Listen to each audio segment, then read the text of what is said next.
তামিলনাড়ুর মুখ্যমন্ত্রীকে নিশানা করতে গিয়ে কটাক্ষ স্ট্যালিন পুত্র উদয়নিধির। জানিয়ে তামিল ভূমে বিতর্কের ঝড়। নারী বিদ্বেষী মন্তব্যের অভিযোগ তামিলনাড়ুর বিরোধী দলনেতার বিরুদ্ধে। সকালে আটক আর বিকেলে জামিন। দিনভর খবরে স্ট্যালিনের ছেলে। দেশ জুড়ে প্রশ্ন, রাজনৈতিক আক্রমণ করতে গিয়ে কোথায় থামতে হয় তা জানেন কতজন? என்ன பொய் கேஸ் போடலாம்?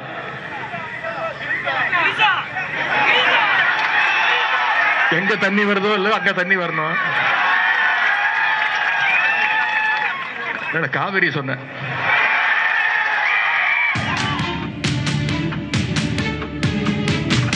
জননেতা হতে গিয়ে কি লিমিট ক্রস করে ফেলেছিলেন স্ট্যালিন পুত্র উদয়নিধি? எங்க தண்ணி வருதோ இல்ல அங்க தண்ணி வரணும். তাঞ্জাভুরের সভা থেকে তার বক্তব্য ঘিরে দেশ জুড়ে শোরগোল, বিভিন্ন মহলে সমালোচনা, নারী বিদ্বেষী মন্তব্যের অভিযোগ, যার জেরে কিছুক্ষণের জন্য হলেও হাজতবাস করতে হলো তামিলনাড়ুর প্রাক্তন মুখ্যমন্ত্রী এম.কে. স্ট্যালিনের ছেলেকে। মঙ্গলবার সকালে ডিএমকে নেতা তথা রাজ্যের বিরোধী দলনেতা উদয়নিধি স্ট্যালিনের চেন্নাইয়ের বাসভবনে পৌঁছে যায় পুলিশ। তাকে আটক করা হয়। উদয়নিধির মন্তব্য ঘিরে আগেই থানায় অভিযোগ দায়ের হয়েছিল। মঙ্গলবার তাকে আটকের পর জিজ্ঞাসাবাদ করে ছেড়ে দেওয়া হয়, কিন্তু এ নিয়ে উত্তাল দ্রাবিড় ভূম।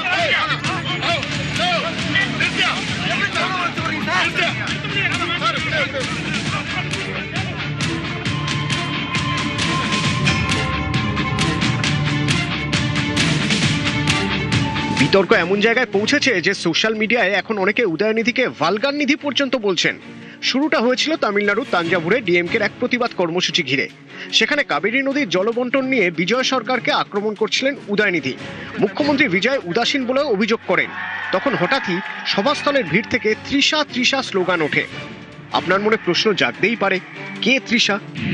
ইনি তৃষা কৃষ্ণন, তামিল ছবির জনপ্রিয় অভিনেত্রী। তামিলনাড়ুর বর্তমান মুখ্যমন্ত্রী বিজয়ের সঙ্গে একসময় জুটি বেঁধে প্রচুর হিট ছবি করেছেন।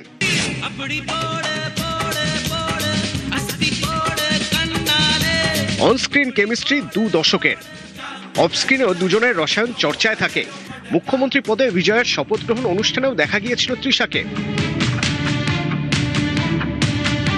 উদয়নিধির প্রতিবাদ সভায় হঠাৎই তৃষার নাম। বক্তৃতা থামিয়ে ইঙ্গিতপূর্ণভাবে হাসেন উদয়নিধি। তারপরে এমন এক মন্তব্য করেন যা নিয়ে শোরগোল পড়ে যায়। অনেকেই অভিযোগ করেন নারী বিদ্বেষী কুরুচিকর মন্তব্য করেছেন স্ট্যালিন পুত্র। বিজয়ের সঙ্গে তৃষার সম্পর্কের দিকে ইঙ্গিত করে মন্তব্য করেছেন তিনি। এই নিয়ে থানায় অভিযোগ দায়ের হয়। என்ன பொய் கேஸ் போடலாம்?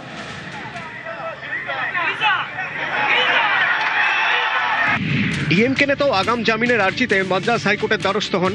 মঙ্গলবার সকালে চেন্নাইয়ের বাড়ি থেকে উদয়নিধিকে আটক করে পুলিশ, পরে ছেড়েও দেওয়া হয়। এই প্রথম নয়, উদয়নিধি আগেও বিতর্কে জড়িয়েছেন। 2020 সাল কোভিড বিধি ভেঙে প্রচার ও আটক। 2023 সাল সনাতন ধর্ম নিয়ে মন্তব্যে দেশ জুড়ে এফআইআর। এবার তৃষা মন্তব্যে ঝড়।